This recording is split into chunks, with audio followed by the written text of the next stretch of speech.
आज गोटे बहुत दुखर विषय परितापर विषय पाला जगत को घोटी आसी अमा अंधकार आपण मानकर पुरी जिला ब्रह्मगिरी पल्ली ग्रामर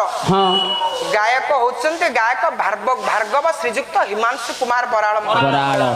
योग्य गायक ओडिशार जने श्रेष्ठ गायक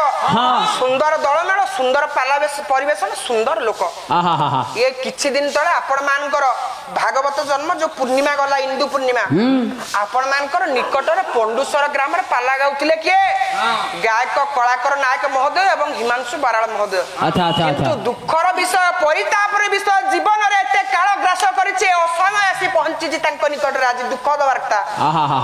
आज सकाळ 10टा 11टा समय प्राय हबो गृह रे करेंट लागी केमती दुर्भाग्यवशत गोटे केमती हेई जायछि कोन बोले करेंट लागी दुर्भाग्यवशत तांकर मृत्यु वरण होईछि वियोग घटिछि से महान आत्मा को पई से महान आत्मा किपरि विभू चरण रे लीन हेबे तांको परि परवर्ती मुहूर्त रे से एई मनीष जन्म नै गोटे योग्य गायक रूप रे ओडिसा माटी रे जन्म नियंतु एति कि प्रभु को पदाब्ज अळी तांकर अमर पवित्र आत्मार सद्गति निमित्त आपण मान गोटे गोटे हरिबोल दियंतु तांकर अमर आत्मा सद्गति लाभ करू सर्वे बोल आनंद बार हरि बोल मु काली कहिदिली सार केते बेले मनुष्य जीवन रे दुख आसी जीव कहि होबनी।